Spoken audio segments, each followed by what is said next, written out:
हम चलते हैं सेशन के अगले मरहले में। आज के इस सेशन की सदारत कर रहे थे उर्दू के मुमताज़ मज़ाह निगार, आप मीडिया पर्सन हैं, रोज़नामा जंग से बतौर कॉलम निगार वाबस्ता हैं और सबसे बड़ी बात कि कई किताबों के मुसन्निफ़ हैं। मेरी मुराद जनाब गुले नौखेज़ अख्तर। आपकी पुरज़ोर तालियों में जिन दोस्तों को गुज़िश्ता बरस इनका मज़मून गर्लफ्रेंड और बॉयफ्रेंड याद है वो ज़्यादा तालियां बजाएं। जनाब गुले नौखेज़ अख्तर।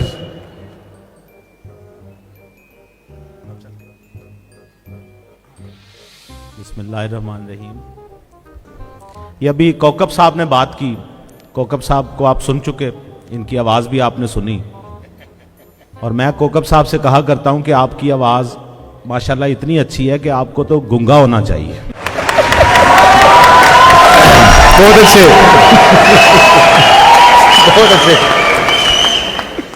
तो कौकब साहब माशाल्लाह हमारे, अब इन्होंने सब लोगों पे एक एक जुमला लगा दिया तो मेरा हक बनता था इन पे भी कुछ लगाया जाए। तो एक दफ़ा ये गाना गा रहे थे इसी तरह जियो में, तो मैंने सुन के इनकी आवाज़, मैंने कहा कौकब साहब आप बचपन से ही बेसुरे हैं या रियाज करते रहे हैं? तो खातिन रात मैं एक दो चीज़ें हैं जो मैं आपकी खिदमत में पेश करना चाहता हूँ। एक तो ये कि अभी मुझे बाहर एक बच्चा मिला जब मैं अंदर आ रहा था, उसने कहा सर मैंने आपसे पूछना है कि मेरी जो तबीयत है उसमें मौलवीपन है, मौलवियानापन है, लेकिन जो मेरी ड्रेसिंग है और जो मेरा दिमाग है, जो दिल कहता है, वो मैं शाहरुख की तरह बनना चाहता हूँ। आपके ख्याल में मैं क्या बनूंगा? ये दोनों मिक्सचर अगर मुझ में इकट्ठे हो गए तो मैं क्या बनूंगा? मैं कहा बेटे एक और डॉक्टर आमिर ले आकर तैयार हो रहा है, बस ये देख लो।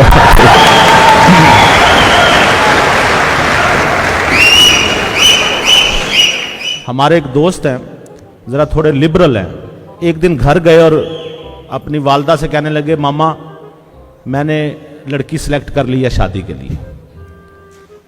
माँ को गुस्सा तो बहुत चढ़ा, लेकिन उसने कहा बेटा कौन सी है? कहने लगा मामा ये मैं आपको तस्वीर दिखाता हूं, आप इसमें से पहचाने आपकी बहू कौन सी है। वो लड़की की तस्वीर दिखाई, वो उसकी ग्रुप फोटो थी क्लास की ना, बहुत सारी लड़कियां खड़ी थी। तो कहने लगा मामा आप पहचाने कौन सी हो सकती है आपकी बहू होने वाली? माँ ने गौर से सारी तस्वीरें देखी और फिर एक तस्वीर पे उंगली रख के कहा बेटा मुझे लगता है ये होगी मेरी बहू। तो लड़का उछल पड़ा, कहने लगा आपने तो कमाल कर दिया, यही है। आपको कैसे पता चला? मां कहने लगी बेटा सब तो ज्यादा मैनू यही जहर लगती पई। तो उससे मैंने अंदाजा,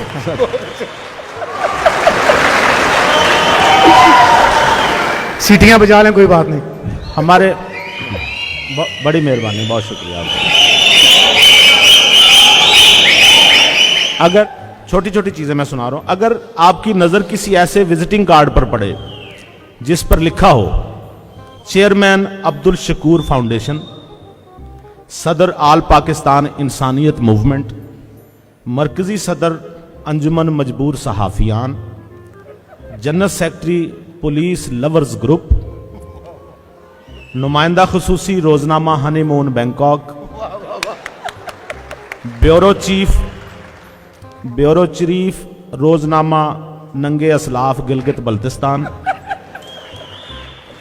तो समझ जाएं कि मौसूफ बेरोजगार है। ख़वातीन हज़रात, सहाफ़ियों का विजिटिंग कार्ड प्रेस के बगैर मुकम्मल नहीं होता। अखबार छोटा हो तो प्रेस का लफ्ज़ ज़्यादा बड़ा लिखवाया जाता है। अक्सर लोग काम बाद में शुरू करते हैं, विजिटिंग कार्ड पहले छपवा लेते हैं। तो मेरे एक दोस्त ने अपने घर की छोटी सी बैठक में कंपोजिंग का काम शुरू किया, तो उन्होंने कार्ड क्या लिखवाया? अलहाज Shakeel Gani, chief executive Shakeel composing centre, head office मकान नंबर 12, गली मुसलियों वाली, बिल मुकाबिल मुश्ताक कमानी मेकर चंगड़पुरा।